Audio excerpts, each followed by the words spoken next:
very manageable if you get into trouble, right? So my goal is to get my payments well under $100 a month for anything that I buy for this winter. And then what'll happen is I can, accumulate things, maybe at a slow rate, but at a more manageable rate. So I don't mind doing, like, if I can keep all my payments under $200 a month, which I can't do with, and keep the card at zero, that'd be great. But right now, until the drum kit's paid off in February, I can't do that because the minimum monthly payment would have to be, right now it has to be over $300 a month to zero out everything, But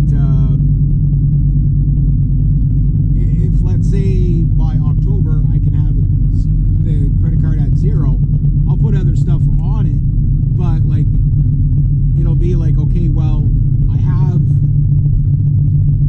because I have to save up my living expenses for the winter, but I also want to have at least $1,000 to $1,200 just sitting there for the credit card payments through, say, December, January, February, March, right? And maybe April. Hopefully I have money coming in by that time. If I could have more, like, the idea is to have like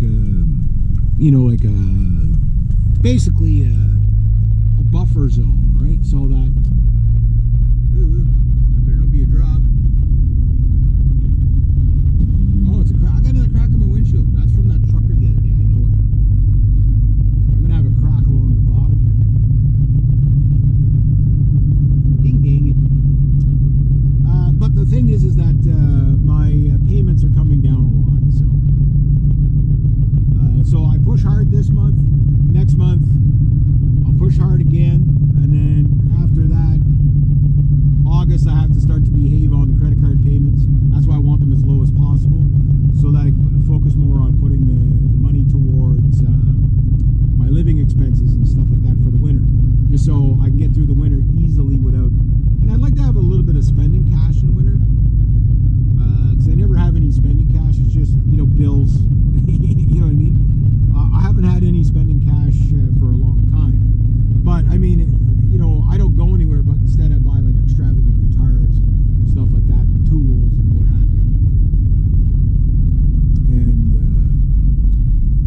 as long as you're always building on stuff, like you're gonna spend. I mean, you can't take it with you. You can't take your money with you when you die, so you might as well spend it all, right? And just buy stuff, that you can use and whatever. But also buy stuff if you're not going there, if you're not drinking booze and you're not smoking dope and doing all that bad stuff. You can also, invest in things that entertain you, such as music and stuff like that. But I do want to have some money to go to the studio. I'd like to get 1 song to 2 songs recorded this year in the studio. If I can't play live, I'm going to go to the studio. I'm going to do my own recordings as much as possible. The next thing I got to get is isolation headphones, and I want to get really good ones, and they're about $300, the ones I want. And that'll help me to record my drums a lot easier. This weekend I'm going to try to do some recording again. I mean, I'm almost at 5 months of playing. It's hard to tell. I mean, that first year on any instrument is like, okay, yeah, it's just, you're just making noise, you know what I mean? I'm learning fundamentals and stuff like that. But it's still, like you're still just making noise, you know what I mean? Everybody's like, you suck. Yeah, that's why I have newbie drummer, in my title. It's like, you're not very inspirational. Yeah, because I've only been playing 5 months. You know what I mean?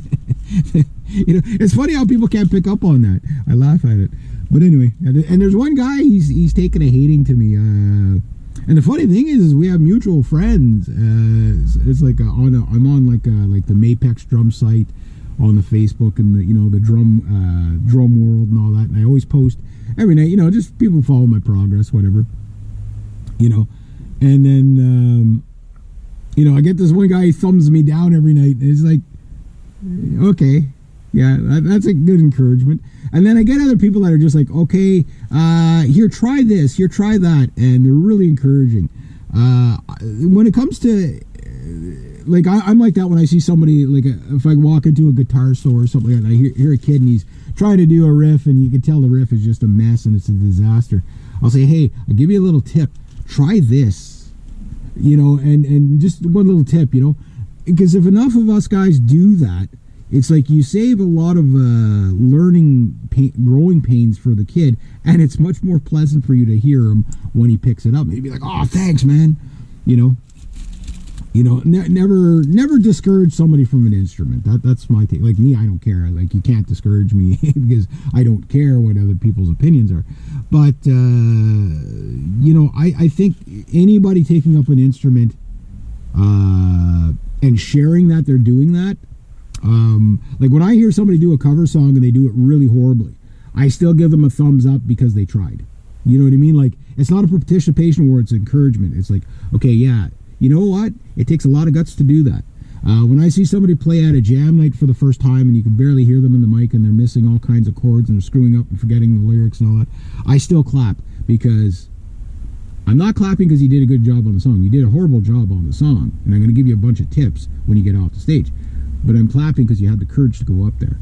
And I'll clap again if you go up again. But the next time, I want to see some improvement. You know what I mean? And that's the way you should approach things in life. And not just musicians. Everything. Always try to be improved. All right. Anyway, I got to get my provisions.